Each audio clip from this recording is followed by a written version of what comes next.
Hello everyone, आज numerical discuss करेंगे flywheel पे। हमने इससे पहले भी न्यूमेरिकल्स डिस्कस किए हैं, बट ये थोड़ा अलग टाइप का न्यूमेरिकल है, सो मैं इस टाइप का न्यूमेरिकल भी आपको करवा रही हूँ। न्यूमेरिकल में क्या गिवन है, a shaft fitted with a flywheel rotates at 250 RPM and drives a machine. मतलब कि हमें क्या दे रखा है कि RPM गिवन है, मतलब कि हमें n दे रखा है। ठीक है, तो मैं यहाँ पे लिख देती हूँ n is equal to 250 RPM। ठीक है, और मुझे क्या गिवन है, आगे देखते हैं। The torque of machine varies in a cyclic manner over a period of 3 revolutions. मतलब जो टॉर्क वेरी कर रहा है वो कितने में कर रहा है, टोटल 3 रिवोल्यूशन में कर रहा है। एक रिवोल्यूशन में कितना होता है आपका 2 पाई, 360 डिग्री रिवॉल्व करती है क्रैंक एक रिवॉल्यूशन में, तो मतलब कि 2 पाई कवर करता है। तो यहाँ पर कितना होगा, टोटल 6 पाई होगा, क्योंकि 3 रिवॉल्यूशंस में आपका साइकिल कंप्लीट हो रहा है। The torque rises from 750 newton metre to 3000 newton metre uniformly during half revolution. मतलब कि कुछ इस तरह का डायग्राम गिवन है। अगर नहीं भी गिवन हो तो आप इसको ईजिली ड्रॉ कर सकते हो क्वेश्चन को रीड करते हुए। क्या गिवन है, जो टॉर्क है, मतलब टर्निंग मोमेंट डायग्राम जो गिवन है फ्लाईव्हील का, वो हमें पता है टॉर्क एंड क्रैंक एंगल के बीच में बनता है। अब यहाँ पर क्या दे रखा है कि जो आपका हाफ रिवॉल्यूशन है 0 से लेके पाई तक, मैंने टोटल कितना बनाया है 6 पाई तक। ठीक है, तो 0 से लेके पाई तक हाफ रिवॉल्यूशन में क्या हो रहा है, जो टॉर्क की वैल्यू है वो 750 से 3000 न्यूटन मीटर की तरफ राइज हो रही है यूनिफॉर्मली। तो एक इस तरह की लाइन आएगी।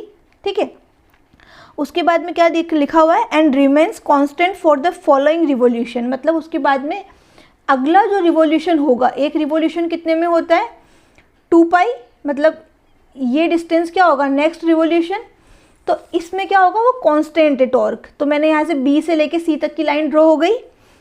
उसके बाद में आपको गिवन है, it then falls uniformly to 750 newton metre during the next half revolution. मतलब नेक्स्ट हाफ रिवॉल्यूशन मतलब कि 3 pi to 4 pi, 180 degree half revolution हो जाएगा। तो इसमें कितना दे रखा है आपका, C से लेके D तक आया है, क्योंकि 3000 से उसने कहाँ पे ड्रॉप किया है, 750 न्यूटन मीटर पे ड्रॉप किया है। And remains constant for 1 revolution. उसके बाद में 1 रिवॉल्यूशन के लिए क्या होगा, कांस्टेंट होगा, जो कि D से लेके E तक को शो कर रहा है। 4 पाई से 6 पाई वो क्या रहेगा, कांस्टेंट रहेगा। Then the cycle being repeated thereafter. इसी तरीके से वापस क्या होगा, 6 पाई पे आने के बाद वापस 0 से स्टार्ट होगा, फिर 6 पाई तक आएगा। इस तरीके से वो 3 रिवॉल्यूशन कंप्लीट करेगा। ठीक है, 3 बार। ठीक है, अब क्या लिखा हुआ है यहाँ पे, determine the power required to drive the machine and percentage fluctuation in speed. हमसे क्या पूछा है, पावर रिक्वायरमेंट कितनी होगी वो पूछा है, एंड CS की वैल्यू पूछी है। क्लियर, पावर पूछा है एंड CS की वैल्यू पूछी है। दिया क्या क्या है और देख लेते हैं। If the driving torque apply to the shaft is constant and the mass of the flywheel is 500 kg with radius of gyration of 600 mm। मतलब हमें मास भी गिवन है, कितना दे रखा है 500 kg, और हमें रेडियस ऑफ जायरेशन कितना गिवन है, K की वैल्यू 600 mm। इसको मैं मीटर में कन्वर्ट कर लेती हूँ, 0.6 मीटर। क्लियर, आई होप यहाँ तक क्लियर होगा, कोई डाउट नहीं होगा। अब इसके बाद हम देखते हैं, हमें n गिवन है, n मतलब कि 250 RPM हमें गिवन था, तो इस n की हेल्प से मैं इजीली ओमेगा कैलकुलेट कर सकती हूँ। ओमेगा क्या होता है, 2 पाई n अपॉन 60। ठीक है, अब n की जगह मैं यहाँ पे क्या रखूँगी 250, 2 पाई 250 अपॉन 60। जब आप इसको सॉल्व करोगे तो इसकी वैल्यू कुछ आएगी 26.2 रेडियन पर सेकंड। क्लियर, आई होप यहाँ तक कोई डाउट नहीं होगा। यहाँ तक हमने क्या किया है, न्यूमेरिकल को रीड किया है, क्या हमें निकालना है, क्या हमें दिया हुआ है, ये सब हमने यहाँ पर एनालिसिस कर लिया। अब हम आगे देखते हैं कि हमें करना क्या होगा। हमसे क्या पूछा है, पावर रिक्वायरमेंट पूछी है और CS की वैल्यू पूछी है। अब हमें इस तरह का जब भी डायग्राम दिया होता है तो हमें एक ग्राफ दिया है पूरा, तो अब अगर मुझे इसका वर्क डन निकालना हो तो वर्क डन क्या होगा, area under the curve. Under the curve मतलब कि ये 0 A B C P D E F, ये पूरा जो कर्व है इसके अंडर जो भी एरिया आ रहा है, अगर मैं उसको कैलकुलेट कर लूँ तो मैं वर्क डन निकाल लूँगी साइकिल का। तो मैं निकालती हूँ यहाँ पे वर्क डन।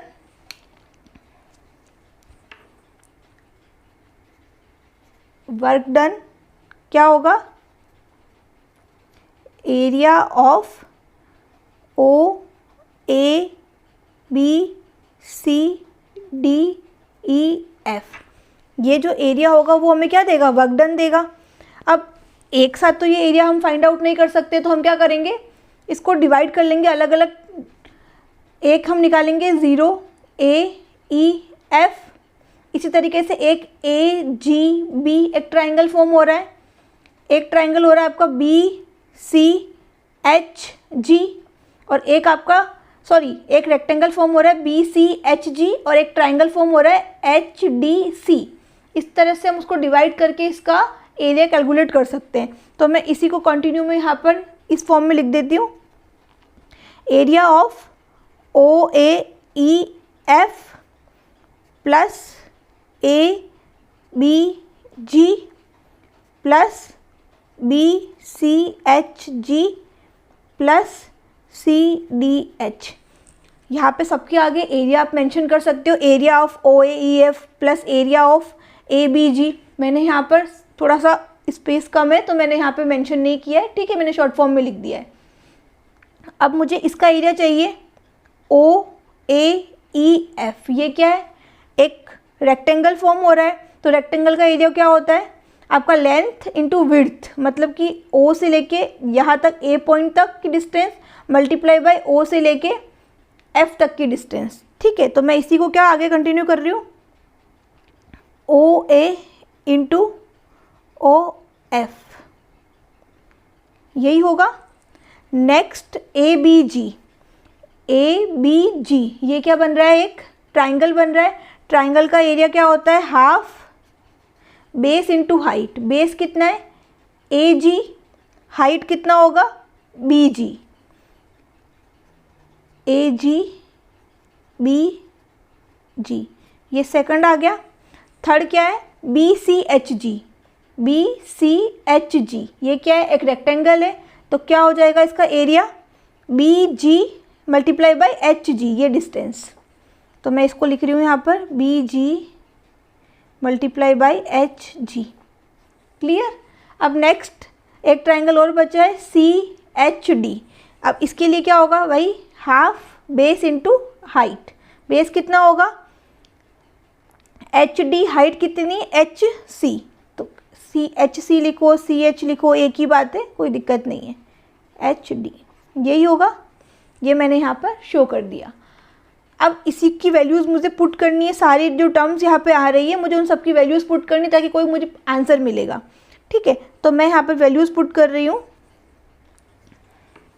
ओ ए की वैल्यू कितनी है, ओ ए 0 से लेके 750 तक, मतलब कि जो ए पॉइंट पे जो वैल्यू आ रही है ओ ए की वो कितनी आ रही है 750।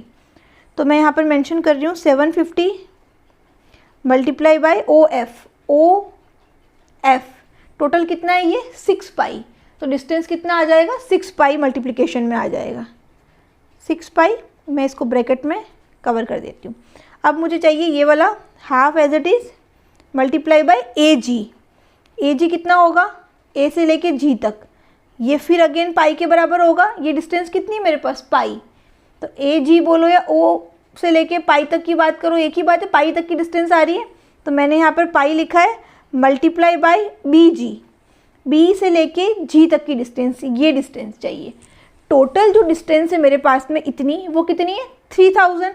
उसमें से अगर मैं ये 750 माइनस कर दूँ तो मेरे पास में बचा हुआ ये आ जाएगा। तो इसी के लिए मुझे क्या करना होगा, 3000 में से 750 को माइनस कर देना है। तो मेरे पास में ये आया, मैंने ब्रैकेट बना दिया ताकि ये सेकंड वाले पार्ट का सॉल्यूशन है, plus B G into H G, B G into H G, again 3000 minus 750 करेंगे, ये डायमेंशन आ जाएगी। एंड यहाँ से लेके यहाँ तक कितना है, 2 पाई की डिस्टेंस है, पाई से 2 पाई और 2 पाई से 3 पाई, टोटल कितना डिस्टेंस कवर हो रहा है, 2 पाई कवर हो रहा है। तो मुझे क्या करना है, 3000 माइनस 750 मल्टीप्लाई बाय 2 पाई, एक ये टर्म आ गई। अब लास्ट वाला बच्चा है, मैं यहाँ पे लिख देती हूँ प्लस करके, हाफ सी एच अगेन कितना होगा, टोटल कितना है ये डिस्टेंस 3000, इतना कितना है 750, तो 3000 में से 750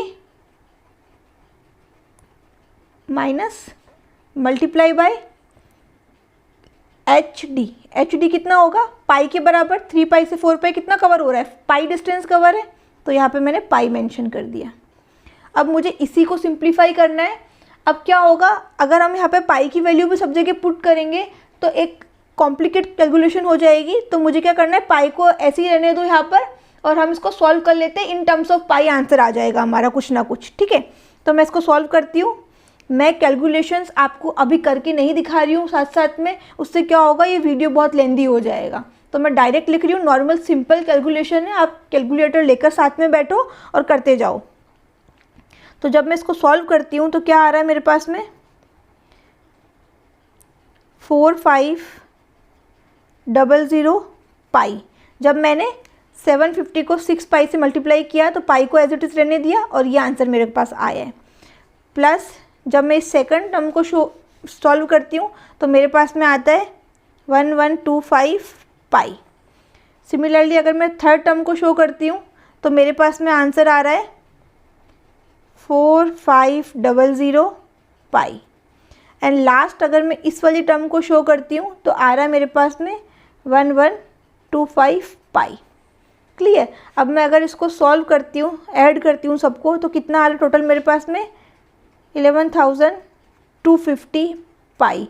ये किसकी वैल्यू आई है मेरे पास में, वर्क डन की वैल्यू आई है। क्लियर। ये किसकी वैल्यू आई है, वर्क डन की वैल्यू यहाँ पर मेरे पास में आई है। इसको मैंने इक्वेशन नंबर 1 नाम दे दिया। अब जस्ट अगर हमें इस डायग्राम का वर्क डन निकालना हो तो एक तरीका तो ये कि पूरा एरिया अंडर द कर्व, और एक मैं एक लाइन एज्यूम कर लूँ, ये टी मीन मुझे दिया हुआ है यहाँ पर कहीं पर, तो टी मीन और थीटा को मल्टीप्लाई कर दूँ तो भी मेरे पास में क्या आ सकता है, एरिया आ सकता है। मतलब कि ये कोई एक ट्राइंगल, ये वाला एक ट्राइंगल फॉर्म जो हो रहा है, सॉरी ट्राइंगल नहीं रेक्टेंगल, ये जो एक रेक्टेंगल फॉर्म हो रहा है, अगर मैं इसका एरिया निकाल लूँ तो जितना वर्क डन होगा वही इतना होगा, सेम है, बात वही है। तो मैं यहाँ पर इस तरीके से भी फॉर्मूला लिख सकती हूँ, वर्क डन क्या होता है is equal to T mean into theta, लिख सकती हूँ। बट मैंने ये क्यों नहीं किया, क्योंकि मेरे पास टी मीन की कोई वैल्यू नहीं है, यहाँ पर मेरे पास कोई डेटा नहीं है लिखने का। अगर होता तो मैं सिंपली यही कर लेती तो वर्क डन निकल जाता। मुझे एक्चुअल में इसकी वैल्यू चाहिए, इसीलिए मैंने ये सब कुछ किया है। क्लियर। तो फर्स्ट हमें क्या चाहिए, ये टी मीन की वैल्यू चाहिए हमें। तो वर्क डन क्या हो गया, T mean multiply by theta. अब वर्क डन की वैल्यू क्या निकल के आई थी, अभी हमने निकाली थी इक्वेशन 1 में, 11250 is equal to T mean, और थीटा की जगह क्या रखोगे, टोटल थीटा कितना है 6 पाई, तो थीटा की जगह आएगा आपका 6 पाई। तो जब आप इसको सॉल्व करते हो, टी मीन निकालते हो, तो क्या हो जाएगा 11250 डिवाइडेड बाय 6 पाई। अगर आप करते हो, इसको मैं इस तरीके से लिख देती हूँ एक बार,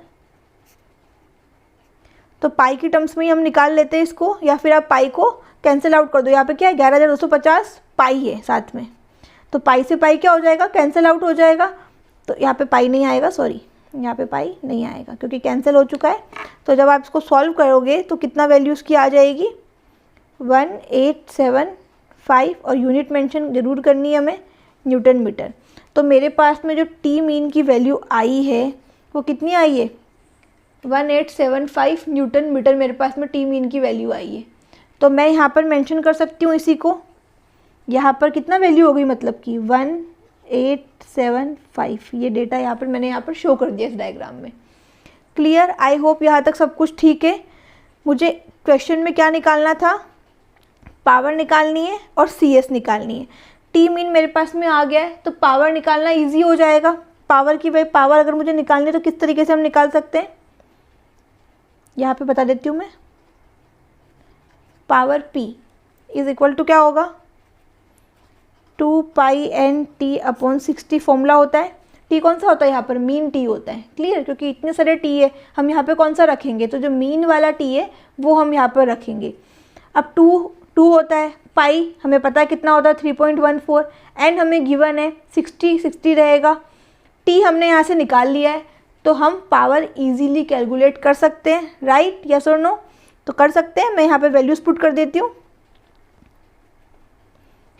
जब हम यहाँ पर 2π और यहाँ पे देखिए आप 2πN/60, मतलब कि इसको मैं क्या लिख सकती हूँ, ओमेगा टी। ओमेगा क्यों लिखा, क्योंकि मैंने पहले ऊपर कैलकुलेट कर रखा है, तो डबल बार क्यों एक ही काम को करना। तो यहाँ पर मैं क्या करूँगी, 26.2 मल्टीप्लाई बाई 1875। ठीक है, इसको जब सॉल्व करोगे आप तो कितना निकल के आएगा आपके पास में, 49.125, एंड यूनिट क्या रहेगी, किलोवाट। ये हमारे पास में पावर निकल के आ गई है। तो जो एक हमारा आंसर था जो हमसे पूछा गया था, हाफ पार्ट हमारा हो गया। यहाँ पर दो चीज़ें हमसे पूछी गई थी, पावर निकालो और CS निकालो। पावर हमने निकाल दिया है, ये हमारा आंसर हो गया है। आई होप यहाँ तक कोई दिक्कत नहीं होगी। अब नेक्स्ट हमें क्या निकालना है, CS निकालना है। CS का फॉर्मूला हमें पता है कि क्या होता है, किस तरीके से हम निकाल सकते हैं। एक हमने ये फॉर्मूला पढ़ा है, delta E is equal to I omega square CS, पढ़ा है ये फॉर्मूला हमने। अब इस फॉर्मूले में डेल्टा E हमारे पास में नहीं है, अभी हमने नहीं निकाला है, ना हमें गिवन है। I हम निकाल सकते हैं mk² से, m हमारे पास में है, k हमारे पास में है, ओमेगा हमने यहाँ पे निकाल लिया है, CS हमें पूछा गया है कि ये निकालो। तो ये हमें क्वेश्चन में डिमांड है हमारी कि ये हमें निकालना है, तो हमें क्या पता होना चाहिए, डेल्टा E पता होना चाहिए, तो वो हमें निकालना पड़ेगा। तो मैं इसको यहाँ पर सिंप्लीफाई कर देती हूँ, CS क्या हो जाएगा, delta E upon I omega square. ठीक है, I की जगह क्या लिख सकते हो आप, अगेन mk स्क्वायर। तो डेल्टा E क्या आ गया, अगर CS तो इस तरीके से आ गया। ठीक है, अब इसको और सिंप्लीफाई मत करो, या चाहो तो आप कर सकते हो, delta E upon mk square omega square. ठीक है, ये क्या निकल के आएगा, CS इस तरीके से हमारे पास निकल के आएगा। मैंने इसको इक्वेशन नंबर 2 नाम दे दिया है। क्लियर। अब रिक्वायरमेंट क्या है, मुझे डेल्टा E की वैल्यू पता होनी चाहिए। अब डेल्टा E क्या होता है, जो भी आपका ये ग्राफ है, जो आपका डायग्राम है, डेल्टा E पूरा इस ग्राफ के अंदर का एरिया नहीं होगा, उस ग्राफ के अंदर की एनर्जी नहीं होगी। वो क्या होती है, जो आपकी मीन लाइन होती है, जो टॉर्क वाली मीन लाइन है, उसके ऊपर का जो एरिया होगा वो आपका होगा डेल्टा E। क्लियर। तो मैं आपका शो कर देती हूँ यहाँ पर पेंसिल से। ये वाला जो एरिया है, कौन सा वाला, LBCPL, ये जो एरिया है टोटल, ये आपका शो करेगा डेल्टा E को। क्लियर, कोई कंफ्यूजन नहीं है यहाँ तक। तो मैं क्या लिख सकती हूँ आगे, मैं इसी में बता देती हूँ। इसी को मैं थोड़ा सा इस तरह से शिफ्ट कर देती हूँ पेपर को। ठीक है, तो डेल्टा E अगर मुझे निकालना है तो क्या लिख सकती हूँ मैं, delta E is equal to LBM, ये ट्राइंगल LBM, ये ट्राइंगल है, प्लस ये रेक्टेंगल MBCN, ये वाला जो रेक्टेंगल बन रहा है MBCN, प्लस CNP ट्राइंगल। आप इन सबके आगे ट्राइंगल, रेक्टेंगल, ट्राइंगल मेंशन कर देना। ठीक है, अब यहाँ पर इसको और सिंप्लीफाई करना है मुझे। क्या होता है, हाफ बेस इंटू हाइट, कितना हो जाएगा, LM मल्टीप्लाई बाई BM, यही हो जाएगा, LM multiply by BM, base into height, plus MBCH, ये क्या एक रेक्टेंगल है, क्या हो जाएगा, लेंथ इंटू विड्थ। तो इसको मैं इस तरीके से लिख सकती हूँ, MN into BM। B M लिखो, एम बी लिखो, एक ही बात है, plus C N P. C N P क्या हो जाएगा, half N P into C N, यही हो जाएगा आपका, कोई कन्फ्यूज़न नहीं है। अब मेरे पास में यहाँ पर अगर मैं ध्यान से देखूँ तो हाफ हाफ ही रहेगा, हाफ हाफ ही रहेगा, कोई दिक्कत नहीं है। एल एम, एल से लेके एम तक की जो डिस्टेंस है वो मुझे ना गिवन है और ना ही मैंने अब तक निकाली है, बट इसको डेल्टा ई के लिए मुझे वो रिक्वायरमेंट पड़ेगी, तो मुझे ये निकालना पड़ेगा, तो मुझे ये एल एम निकालना पड़ेगा। बी एम, बी से लेके एम तक निकल जाएगा इजीली, कोई दिक्कत नहीं है। M N into B M, M N into B M निकाल सकते हो। ये डिस्टेंस कितनी हो जाएगी, 3000 में से मैं 1875 माइनस कर दूँ तो मेरे पास में ये डिस्टेंस आ जाएगी। मैं डायग्राम को सही से दिखाती हूँ आपको। 3000 में से मैं अगर ये 1875 माइनस कर दूँ तो मेरे पास में ये डिस्टेंस आ जाएगी, कोई दिक्कत नहीं है। और m से लेके n तक क्या होगा, पाई से लेके 3 पाई कवर किया, मतलब कि 2 पाई डिस्टेंस हो जाएगी। मैं आपको अभी सिर्फ बता रही हूँ बोल के, मैं लिखते टाइम भी आपको समझाऊंगी। And again N P into C N, N P की कोई वैल्यू नहीं है मेरे पास, मुझे निकालनी पड़ेगी। सी एन तो मैं निकाल ही लूँगी, डायरेक्ट सीधा सीधा माइनस करना है। एन पी नहीं है, मतलब कि मुझे ये एन पी भी यहाँ पर चाहिए। तो अगर एल एम हो और एन पी की वैल्यू हो तो मैं यहाँ पर डेल्टा ई जो मेरा रिक्वायरमेंट है, डेल्टा ई की, ये जो डेल्टा ई की रिक्वायरमेंट है वो मेरी पूरी हो सकती है, यस और नो, हो सकती है। तो मुझे ये चीज़ें निकालनी है। अब किस तरीके से निकालेंगे देखते हैं, इसी डायग्राम में मैं बता देती हूँ। यहाँ पर एक नए वाले पेज पे बता देती हूँ ताकि कन्फ्यूज़न नहीं होगा। सिमिलर ट्राइंगल्स का प्रिंसिपल अप्लाई करेंगे और कुछ नहीं करना है, कोई रॉकेट साइंस नहीं है। ए जी बी और बी एल एम, ये क्या है, इनका बेस एक ही है, तो ये सिमिलर ट्राइंगल्स हैं। तो उसमें क्या होगा, आप इस तरीके से उसको लिख सकते हो, L M upon A G is equal to B M upon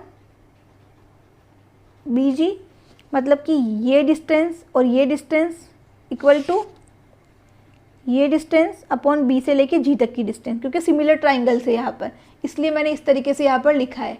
clear, कोई दिक्कत नहीं होनी चाहिए यहाँ तक। L M upon A G, ए से लेके जी तक की डिस्टेंस मतलब कि पाई है, यहाँ पर पाई लिख दिया, equal to B M. B M क्या होगा, 3000 में से 1875 को आप माइनस कर दोगे तो आ जाएगा 3000 minus 1875 divided by B G, B से लेके जी तक की डिस्टेंस, मतलब कि टोटल कितना है आपका 3000, उसमें से आप 750 को माइनस कर दोगे तो बी से लेके जी तक की आपको डिस्टेंस मिल जाएगी। क्लियर, तो 3000 माइनस 750 हो जाएगा।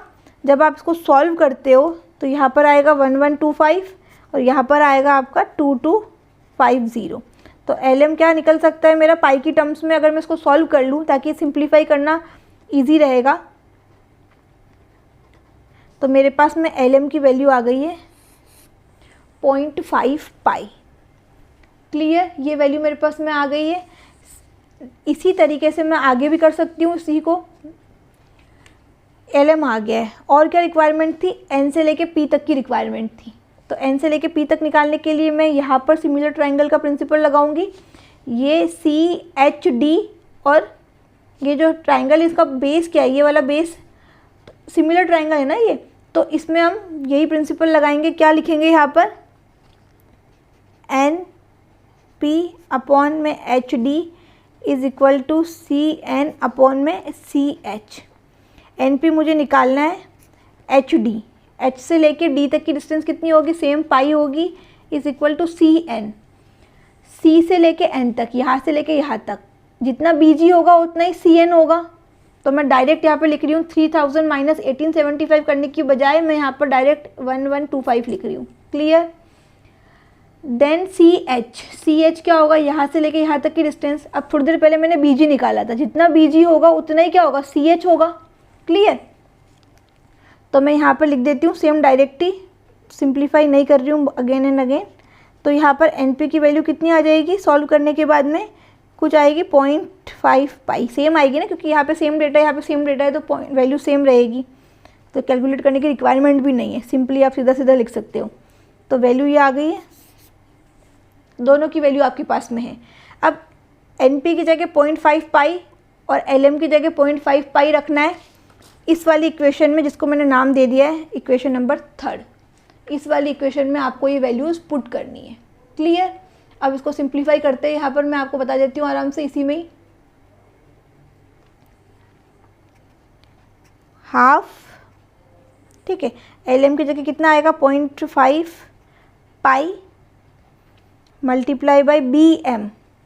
B से लेके M की डिस्टेंस कितनी होगी 3000 में से 1875 माइनस कर दो तो आ जाएगी, कितना होता है 1125। हम कर चुके हैं ये बार बार, इसलिए मैंने डायरेक्ट लिखा है यहाँ पर। Plus MN into BM, diagram को देखो ध्यान से, MN इंटू BM कितना डिस्टेंस हो जाएगा, ये अभी निकाला था हमने। ये डिस्टेंस कितना है बताइए, कितना है ये डिस्टेंस? ये डिस्टेंस हो जाएगा 1150, क्योंकि 3000 में से 1875 को माइनस करना है। BM की जगह मैंने पहले MN लिखा था यहाँ पर, लेकिन कोई बात नहीं, कोई फ़र्क नहीं पड़ रहा है। मल्टीप्लाई बाई डिस्टेंस कितनी आ जाएगी यहाँ पर 2 पाई, प्लस हाफ NP की जगह क्या लिखना है 0.5 पाई मल्टीप्लाई बाई C से लेके N तक, मतलब कितना आ जाएगा 1125। क्लियर? जब आप इस इक्वेशन को सॉल्व करते हो तो सॉल्व करोगे, पहले इसको सॉल्व कर लो, फिर इसको सॉल्व कर लो, फिर इसको सॉल्व कर लो, तीनों को ऐड कर लो। तो ऐड करने के बाद में जो फाइनल टर्म आएगी वो आएगी आपकी 8837 न्यूटन मीटर। ये किसकी वैल्यू आई है यहाँ पर? ये जो वैल्यू है वो किसकी है? डेल्टा E की वैल्यू है। क्लियर? अब डेल्टा E मेरे पास में आ चुका है, इक्वेशन नंबर 2। अब इसको मैं एक नाम दे देती हूँ, कोई इक्वेशन नंबर 4। अब इक्वेशन नंबर 2 और इक्वेशन नंबर 4 को अगर मैं यूज़ करूँ, ये वैल्यू मैं यहाँ पे पुट कर दूँ, तो मैं CS की वैल्यू निकाल सकती हूँ, निकाल सकते हैं। तो CS क्या हो जाएगा,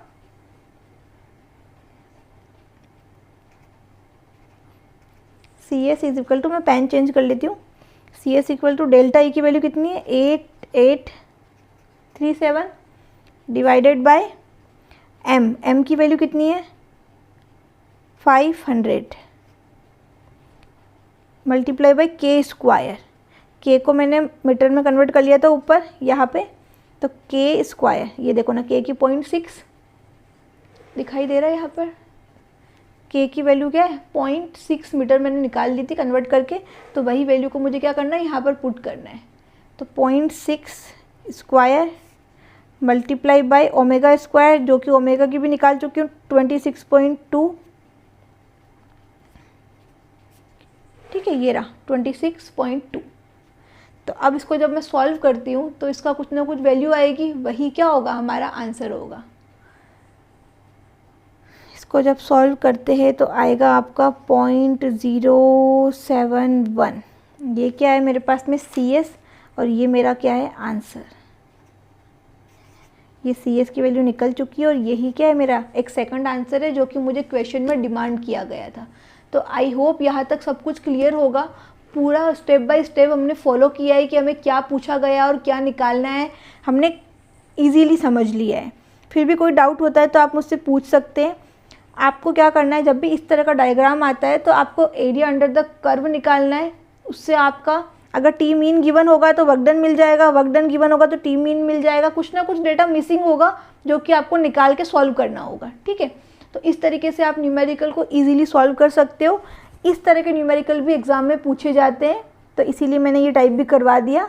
तो जो मैंने प्रीवियस न्यूमेरिकल्स करवाए और ये जो न्यूमेरिकल है, अगर आप इनकी प्रैक्टिस कर लेते हो तो आपका एक तरीके से हो जाएगा फ्लाईव्हील टॉपिक कंप्लीट, कि आप अप्रोच कर सकते हो न्यूमेरिकल को, डील कर सकते हो कि हाँ क्या करना है, समझ में आएगा कि हमने पढ़ा हुआ है। क्लियर? तो ठीक है, इस वीडियो को यहीं पे एंड करते। Thanks for watching.